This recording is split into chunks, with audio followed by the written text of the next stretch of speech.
where is Boom right now? You're probably curious. As you know, we're a multi-channel network powered by YouTube. We're the only Australian-based one of those. As of actually this time last week, we're at 246 Australian channels. I think that's, thank you. I think that's probably nudged 250 by now. Dan's probably got a better idea. But I want to make the point that for us, it's not about having 5,000 channels. It's, we're not trying to be the next Fullscreen or Maker. We're trying to work with the best talent in Australia and nurture that talent and help that talent become better at what they do and what they love doing and work with brands. So when we do this again this time in 6 months or next year or whenever, I don't think you're going to see that number being 1,000. But you know, if it is, it's because your work has encouraged more and more talented Australians to do what you do. And because you've inspired them, or potentially because they've seen that you guys are making a living from it, or just because they love what you're doing and see how much fun you're having with it. So I guess that's part of the philosophy. We categorize our channels into 10 verticals or categories. You'll have your category, whether you sort of like it or not, on your badge. The reason we do this is because it makes it easier to digest for advertisers. Often they're looking for an audience. You might be a gaming channel where you reach, say, 13 to 25-year-old males, and that might be attractive to a non-gaming brand. It might be attractive to, say, Mother Energy Drink or whoever. But often, if you're a beauty channel, it's because Dove or Colgate or whoever wants to be involved with content that's contextually relevant. So for advertisers, it's very helpful to have you guys sort of packaged up in easily digestible sort of segments. We have 3 major overseas partners. I'm not sure if this is something you guys are aware of, but we work very closely with Revision 3. Those guys look after a lot of channels, a lot in the sort of tech, entertainment, gaming space, including Phil DeFranco, who's one of the largest channels, I'm sure everybody knows. We also have a very close relationship with Alloy Digital, who look after Smosh, the world's #1 channel, as well as many others, and have a big background in making TV shows like Vampire Diaries. So a lot of experience in really big brand entertainment. And we also work very closely with Big Frame, who you would have saw Kristen's video, Mystery Guitar Man. He's co-owner with his wife Sarah. And they have a very similar model to us. They represent about, I think the last time I checked, it was about 120 channels, pretty much all based in the US for the most part. And they sort of set themselves up more as a talent management agency and not so much about just having stacks and stacks of channels. Something else you guys probably don't know about, and I referenced it before, is as a business, Boom's been around for over 3 years now. And we got our start as a social seeding company. What that means is we would take advertiser videos, whether they're 15-second ads or 2, 3, 4, 5-minute pieces of content, and we could actually distribute them over a network of websites and blogs and social influencers, etc., etc. So as a consequence of that, we actually work with a lot of bloggers and sites and influential Australians outside of YouTube or who are outside of YouTube at the moment. And that actually represents a really good potential distribution platform for your content. And I'm going to come back to that, so keep that in mind. We have 16 staff. That doesn't make us Google, but this time last year it was probably less than half that. And I think it's testament to really, I guess, partly how the work you do is just is getting more and more viewers, but how actually advertisers and brands are really waking up to the fact that you have real audiences, and that this YouTube thing isn't niche. It's not cats on skateboards, although cats on skateboards are great, and I think we can all agree on that, but that's not all it is. And it's great to see the likes of Charlie and Tim actually, saying that out loud in front of you guys. These are the guys who look after those big brand budgets, and they really do respect what you're doing, which is wonderful. So the next part I wanted to go into is we ran a 6-monthly survey across the network a few weeks ago, and many of you will have filled it in, so thank you for doing that. So I thought you'd be interested in what came back, so what your peers think about what they're doing and what we're doing. So one of the questions we asked is, what do you see as the most important elements for success on YouTube?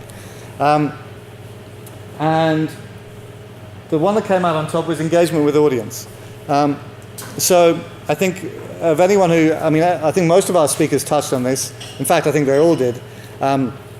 Andrew in particular was talking about engaging with an audience that's not necessarily on YouTube, but obviously includes YouTube. And I think a lot of you have seen the results of doing that. There's one channel in particular who's based in Sydney who was at our workshop last week, who when he joined us 8 or 9 months ago, he was at, I think, just under 1,000 subscribers, and he's just hit 30,000 a few days ago, which is phenomenal in 8 months. And he puts it down to a number of things, but one of the key ones is engaging with the audience. But basically what he's doing is looking through the playbook point by point and applying as much of that as possible. And so some of these other things speak to that. So frequency and timing of uploads is another one. Collaborations is another one. Understanding and acting on analytics, that's all in the playbook. Channel design is in there. I think love it or loathe it, and I think people will, either way, will get used to it. The redesign makes that a lot easier, and it makes that a lot more uniform, and for me sort of takes the MySpaciness out of YouTube and makes the whole thing a bit more legitimate. And I think if it works the way it's been tested and explained by Kristen, then that's to everyone's benefit. Next question we asked was, what are your main motivations for making content? These probably won't be a surprise to you, but passion for your subject is the number one. We would hope so. To connect with the community, the number two though. So it's obvious that for a lot of you, being part of something bigger than yourselves and your own channel is really important. And the simple urge to be creative is what comes second. And relatively lower down is money, but still a big factor. And then, luckily, it seems there aren't too many prima donnas who really categorize fame as the most important thing. But everyone likes to be recognized. Next couple of slides, just want to talk about what you would like to see from us that would make us more valuable for you. And I'll speak to a few of these points. One of the major ones is channel promotion. I mean, it comes in at 8% there, but I think for everybody that I think I can speak for everybody when I say they'd like more views and more subscribers and more regular audience coming back to your channels. And as I mentioned at the beginning, we do have a large network of sites and bloggers and influencers outside of YouTube.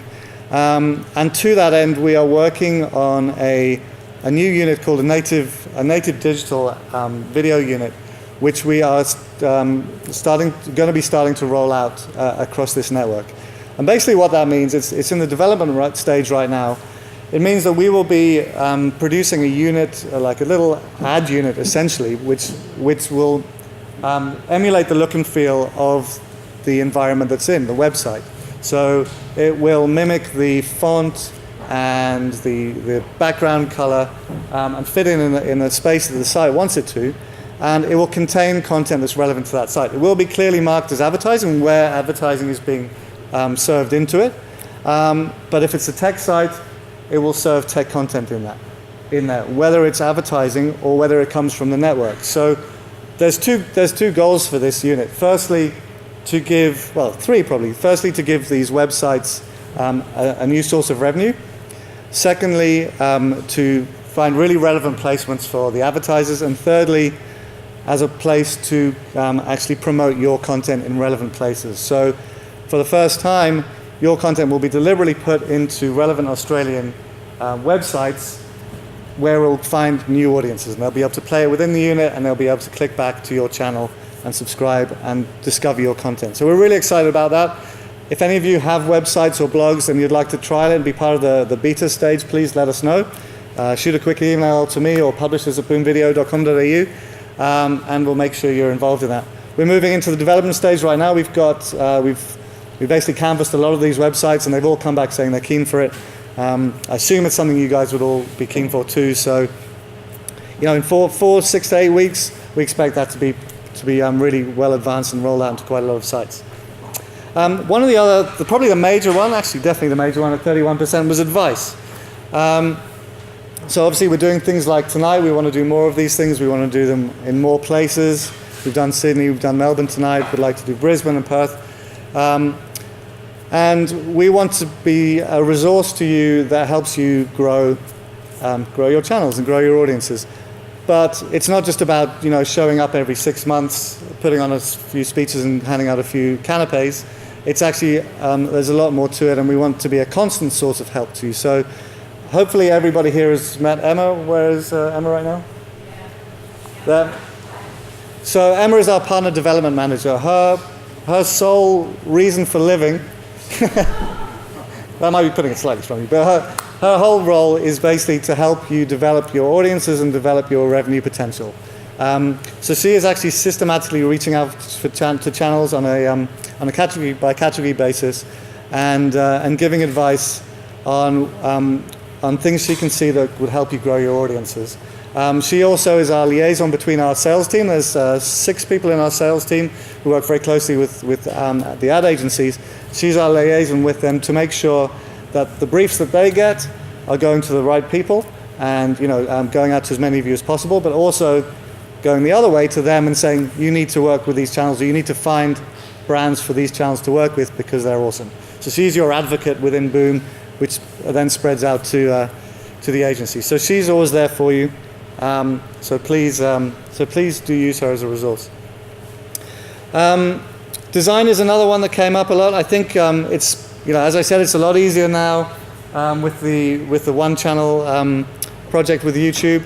But again, we do have some Photoshop skills within the business. Emma has Photoshop on her computer, and she's pretty damn good at it. So if you're struggling with it and you'd like some help, let us know. We'll do what we can to help. Royalty-free music and gaming is something that came up as well. Now, we just spoke about this after Luna was speaking. A lot of you may have read about Universal Publishing doing a deal with Maker and Fullscreen in the last 3 weeks or so, which allows all of their channels to use that music and actually earn from it. Now we actually are really pleased that precedent has occurred. These things are always going to happen first in the largest markets, and obviously America is the largest market. So having that precedent in place is excellent news for everybody. We have started conversations with Universal and with Sony, and we'll start them with Warner as well. And these aren't necessarily fast-moving beasts, but generally the tone I'm hearing from the music industry is that the days of them pushing back against YouTube and social platforms are behind them, and they're now looking at ways to embrace it and be a lot more forward-thinking. They can't just stand there with their finger in the dike and expect that to stop the flood. So they actually now are seeing you guys as a great marketing vehicle. After all, you're paying homage to their artists because you love what they're doing. I'm not sure if Luna necessarily loves Taylor Swift, but you get what I'm saying. And if they can share some of that back with you, then they're much more in a headspace to do that. So we hope to have more to talk about that soon. Another big one, and I realize I've gone over 9:30, so I'm going to go quickly, is studio facilities and audiovisual equipment. We've never made a secret of it. This is something we'd like to do for the community. As the space grows, as the network grows, as YouTubers are more and more recognized by brands, and there's more and more money coming into the whole space, then this is something that becomes more and more viable. There is a challenge with the geography of Australia. I think if you're a serious YouTube creator in America, you move to LA, and there's the LA YouTube space, which you'll have all read about. There's people like Maker Studios who have their own spaces, and there's all this investment, and it's pretty much centralized in that place. That hasn't happened in Australia yet. Part of me thinks that if it's going to happen anywhere, it's going to be in Melbourne, and I'm not just sucking up to you, but I'm only partially sucking up to you, because the Melbourne YouTube community is much more organized than any other city in Australia. And then finally, because we're a business, we have to have a mission statement, but they are important. Our mission statement as a team is to build and inspire a peerless network of content creators and influencers, and that's what we think about every day when we go to work. And these are the things we distill it into. We're here to help our YouTubers make better content, make more content, monetize that content, so in turn they can give up their day jobs to make better content and make more content. And it really is a virtuous circle, and that's what gets us out of bed in the morning, and that's what influences all the decisions we make. So when I say it doesn't mean thousands of channels, that speaks to that. It's about actually empowering the talented people to make the best content and give them the tools to do that.